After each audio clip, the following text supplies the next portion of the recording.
Hello student, we have already completed chapter 1 in civics. Today I am going to teach you chapter 2 constitutional design.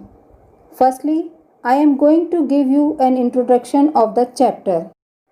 This lesson deal with the word constitution as a whole. The example of South Africa with respect to apartheid is explained. The period in which Indian constitution was made is discussed. The key features of Indian constitution are discussed. Means यह पाठ संपूर्ण रूप से संविधान शब्द से जुड़ा है। दक्षिण अफ्रीका का उदाहरण रंग भेद के संबंध में बताया गया है। इस अध्याय में जिस अवधि में भारतीय संविधान बनाया गया था तथा भारतीय संविधान की प्रमुख विशेषताओं पर चर्चा की है का वर्णन किया जा रहा है। What is a constitution?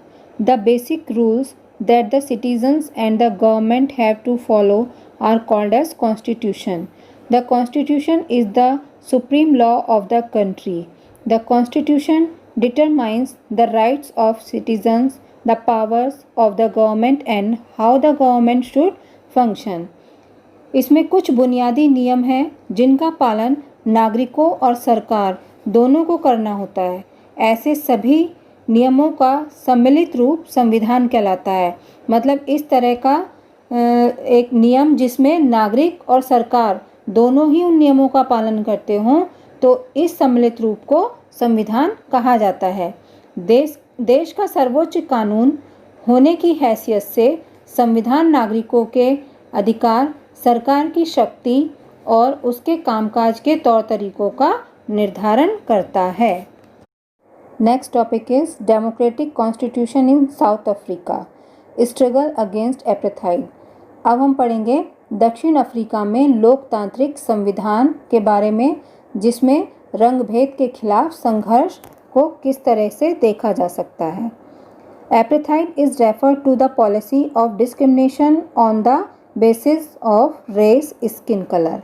मतलब रंग भेद को नस्ल, त्वचा के रंग के आधार पर भेदभाव की नीति के रूप में परिभाषित किया जाता है। मेन फीचर्स ऑफ एपार्थाइड्स, इसमें कुछ विशेषताएं हैं रंग भेद नीति की जो इस प्रकार हैं कि रंग भेद की शासकीय नीति अश्वेतों के लिए यानी कालों के लिए खास तौर से दमनकारी थी। उन्हें गोरों की बस्तियों में रहने बसने की इजाज़त नहीं थी। परमिट होने पर भी वे वहाँ जाकर काम कर सकते थे, यानी जब उनके पास परमिट होती या परमिशन लेटर होगा तभी कोई भी वहाँ जाकर काम कर सकता है, यानी श्वेतों की बस्तियों में। रेल, गाड़ी, बस, टैक्सी, होटल, अस्पताल, स्कूल और कॉलेज, पुस्तकालय, सिनेमाघर, नाट्यगृह, समुद्र तट और सार्वजनिक शौचालय तक में गोरों और कालों के लिए एकदम अलग अलग इंतजाम थे। Next feature is marriage between person belonging to two races was a criminal offence. यहाँ पर कि दो जातियों के व्यक्ति के बीच विवाह एक आपराधिक अपराध था। मतलब कोई भी दो जातियाँ जो चाहे काले और गोरे की हो या अलग अलग जातियाँ, उनके बीच जब विवाह होता था तो उसे एक अपराध माना जाता था। There was restriction on movement from one place to another, एक स्थान से दूसरे स्थान तक आने जाने पर प्रतिबंध था। Non whites had no votes, अश्वेतों के पास कोई वोट नहीं था। मतलब जो काले लोग थे उन्हें वोट देने का अधिकार भी यहाँ पर नहीं था। रंग भेद की नीति ने अश्वेतों को मानवाधिकारों से वंचित कर रखा था, यानी काले लोगों को यहाँ पर कोई भी मानवाधिकार नहीं दिए गए थे। अब हम पढ़ेंगे the end of the policy of apartheid. In 1910, the African National Congress was formed, which aimed at establishing a non-radical democratic South Africa. The movement was intensified in the 1950s. In 1960s, the African National Congress was banned and its leader jailed. रंग भेद नीति के अंत में कौन कौन से topic आते हैं कि 1910 में अफ्रीकी राष्ट्रीय कांग्रेस का गठन किया गया जिसका उद्देश्य गैर जातीय लोकतांत्रिक दक्षिण अफ्रीका की स्थापना करना था। यानी दक्षिण अफ्रीका में किसी भी जाति के लोग वहाँ पर आकर रह सकें। 1950 में इस आंदोलन को तेज किया गया और 1960 में अफ्रीकी नेशनल कांग्रेस पर प्रतिबंध लगा दिया गया और उसके नेताओं को जेल में डाल दिया गया। इस तरह से यहाँ पर रंगभेद नीति का अंत करने की शुरुआत हो गई। Next topic is towards a new constitution, means एक नए संविधान की ओर। किस तरीके से नए संविधान की ओर दक्षिण अफ्रीका जाता है उसको हम देखेंगे कि दमन के माध्यम से शासन करने वाली पार्टी, यानी जो पार्टी लोगों का दमन कर रही थी वो, और स्वतंत्रता संग्राम का नेतृत्व करने वाली पार्टी, यानी जो स्वतंत्रता के लिए लड़ाई या विरोध कर रही थी, वो पार्टी एक संविधान बनाने के लिए एक साथ बैठती है।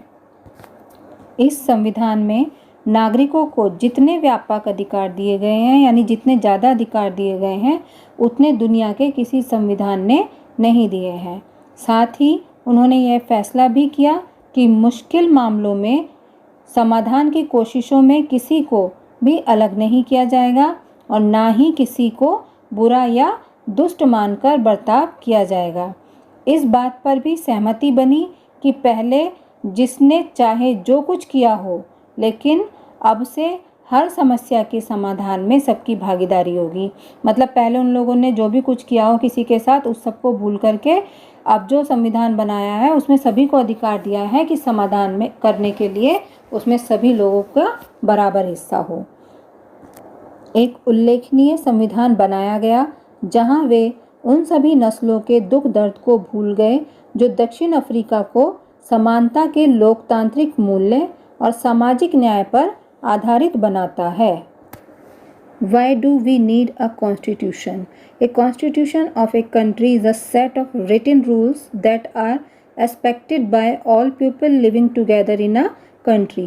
Constitution is the supreme law that determines the relationship among people living in a territory called citizen, and also the relationship between the people and government. A constitution does many things. Means संविधान लिखित नियमों की एक ऐसी किताब है जिसे किसी देश में रहने वाले सभी लोग सामूहिक रूप से मानते हैं। मतलब ऐसे नियमों की एक किताब जिसमें जो है देश का कोई भी लोग हो उसको सामूहिक रूप से ही माना जाएगा, यानी सभी के लिए वो समान होगा। संविधान सर्वोच्च कानून है जिससे किसी क्षेत्र में रहने वाले लोगों, जिन्हें नागरिक कहा जाता है, के बीच के आपसी संबंध तय होने के साथ साथ लोगों और सरकार के बीच के संबंध भी तय होते हैं। संविधान अनेक काम करता है जिनमें ये प्रमुख हैं। First is its generate a degree of trust and coordination that is necessary for different kind of people to live together.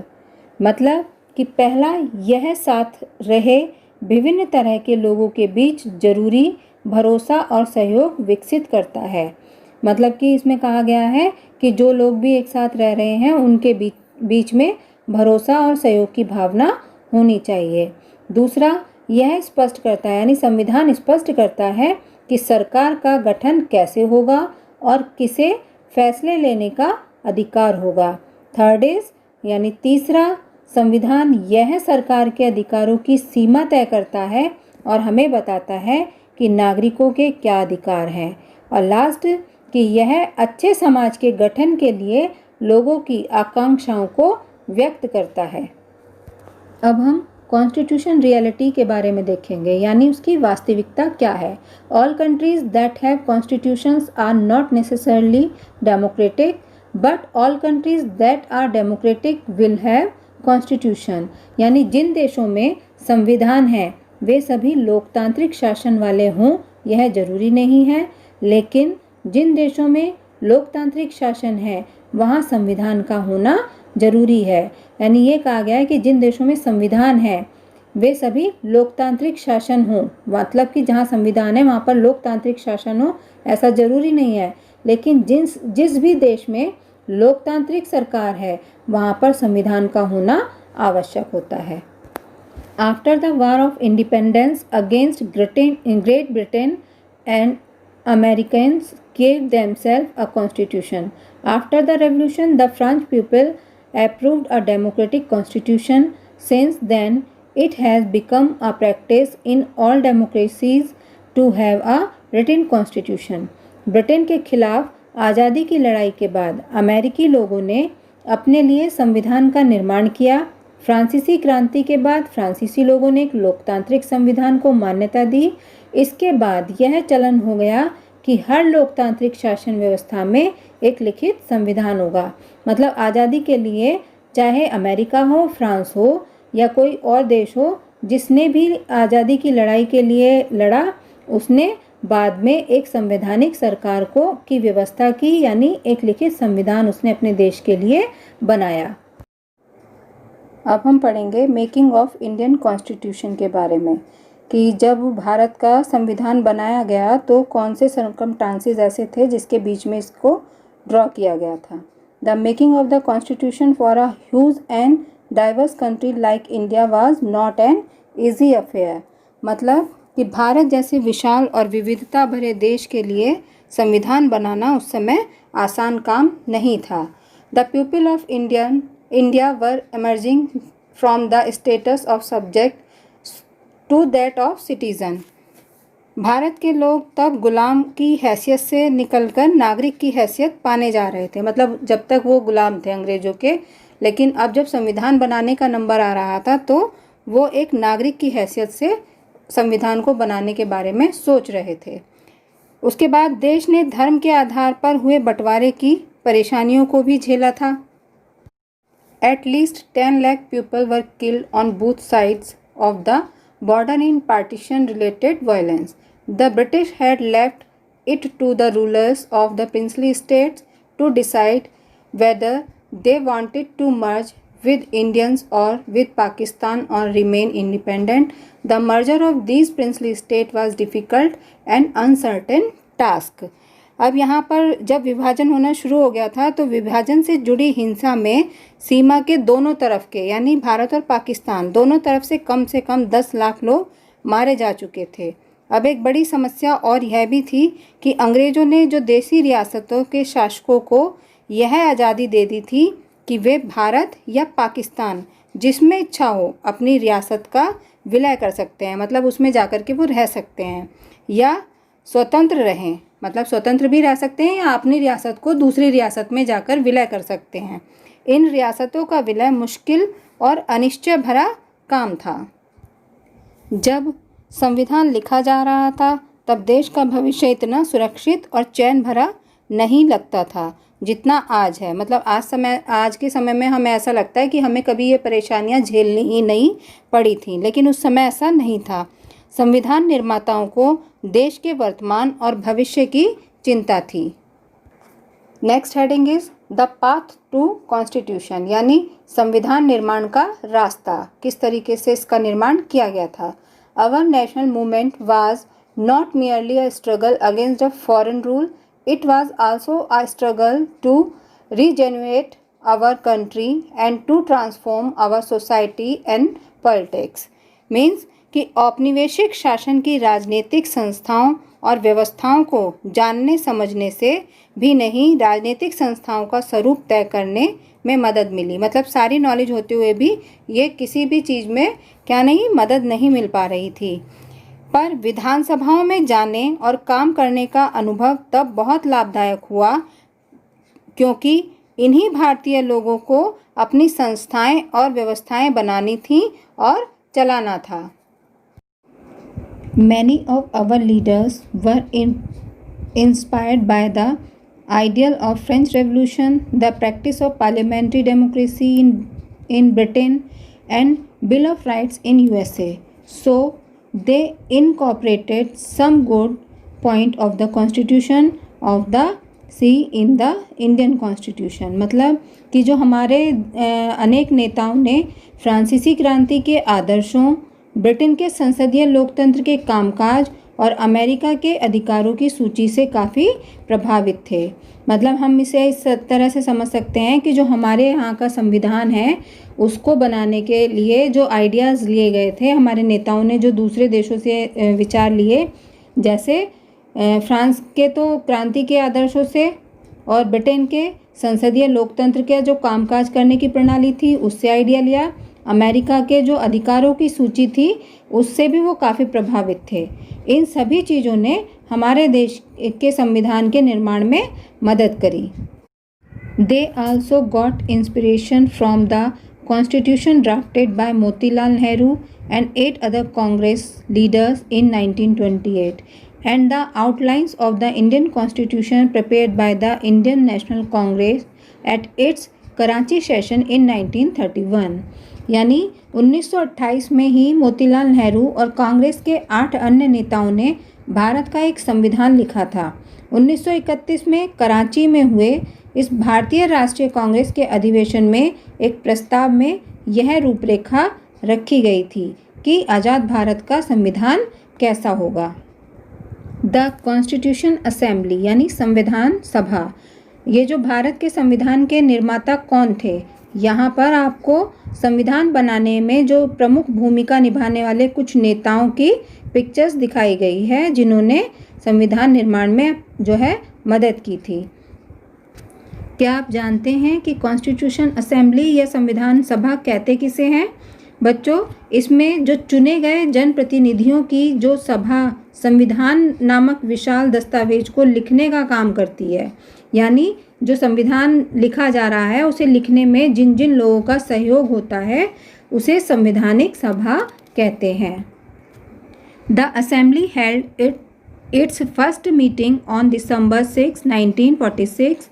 It elected Dr. Rajendra Prasad as its chairman. The Constituent Assembly was also divided into the Constituent Assembly of India and Pakistan। मतलब कि जो assembly बनाई गई थी इसकी first meeting दिसंबर 6, 1946 को हुई थी और इसके में जो चेयरमैन बनाए गए थे उन्हें राजेंद्र प्रसाद को बनाया गया था। और the constitution assembly was also divided, यानी जो ये संवैधानिक सभा थी ये 2 भागों में बटी थी, एक इंडिया कॉन्स्टिट्यूंट असेंबली और एक पाकिस्तान की संवैधानिक सभा। अब यहाँ जो ये भारतीय संविधान लिखने वाली जो सभा थी उसमें टोटल कितने सदस्य थे? 299 सदस्य थे। इसमें 26 नवंबर 1949 को अपना काम पूरा कर लिया था।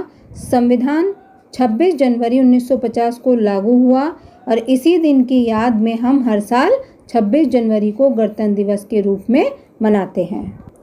सम मेंबर्स ऑफ कॉन्स्टिट्यूशन असेंबली, ये कुछ सदस्य हैं जो भारतीय संविधान में सहयोग दिया था जिन्होंने। इसके बाद हमारी जो संविधान है उसकी एक प्रेम्बल है यानी प्रस्तावना है। The preamble of the constitution speaks about the philosophy on which entire constitution has been built. It is the soul of Indian Constitution। मतलब कि संविधान की प्रस्तावना में वह दर्शन शामिल है जिस पर पूरे संविधान का निर्माण हुआ है और इसमें भारतीय संविधान की आत्मा बसती है। यानी जो ये संविधान की प्रस्तावना है उसके अंदर भारतीय संविधान की आत्मा बसती है। बच्चों, यहाँ पर आप इंडियन कॉन्स्टिट्यूशन प्रेम्बल यानी भारत के संविधान की प्रस्तावना की एक पिक्चर देखेंगे जिसमें कुछ वर्ड ऐसे दिए हैं जिनको मैं यहाँ पर आपको अलग अलग एक्सप्लेन करूँगी। बच्चों, इस प्रस्तावना में लिखा है कि हम भारत के लोग भारत को एक संपूर्ण प्रभुत्व संपन्न समाजवादी पंथ निरपेक्ष लोकतंत्रात्मक गणराज्य बनाने के लिए तथा उसके समस्त नागरिकों को सुरक्षित बनाने का संकल्प इसमें लिया गया है। सबसे पहले हम देखेंगे सॉवरेन यानी संप्रभु या प्रभुत्व संपन्न। इसमें लोगों को अपने से जुड़े हुए मामले में फैसला करने का सर्वोच्च अधिकार है।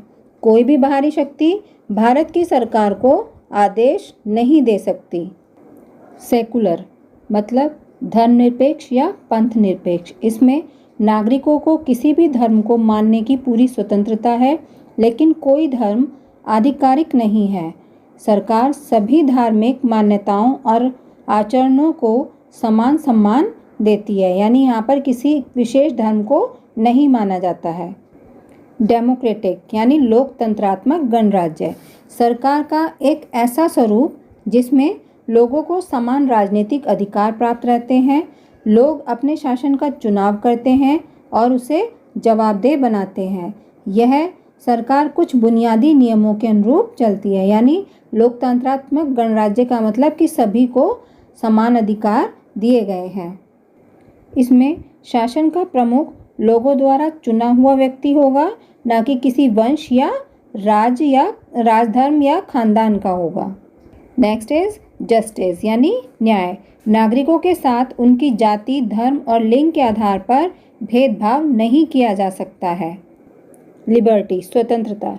नागरिक कैसे सोचे, किस तरह अपने विचारों को अभिव्यक्त करे और अपने विचारों पर किस तरह अमल करे, इस पर कोई अनुचित पाबंदी नहीं है। मतलब वो आज़ाद होकर के अपनी अभिव्यक्ति को व्यक्त कर सकता है, अपने विचारों को दूसरों के सामने रख सकता है। इक्वलिटी समता या समानता। कानून के समक्ष सभी लोग समान हैं। पहले से चली आ रही सामाजिक असमानताओं को समाप्त होना होगा। सरकार हर नागरिक को समान अवसर उपलब्ध कराने की व्यवस्था करती है, यानी संविधान में ये अधिकार दिया गया है कि भारत का प्रत्येक नागरिक समान होगा। लास्ट टॉपिक इज फ्रैटर्निटी यानी बंधुता। हम सभी ऐसा आचरण करें जैसे कि हम एक परिवार के सदस्य हों। कोई भी नागरिक किसी दूसरे नागरिक को अपने से कमतर ना माने। इस तरह हमारा ये चैप्टर आज समाप्त होता है।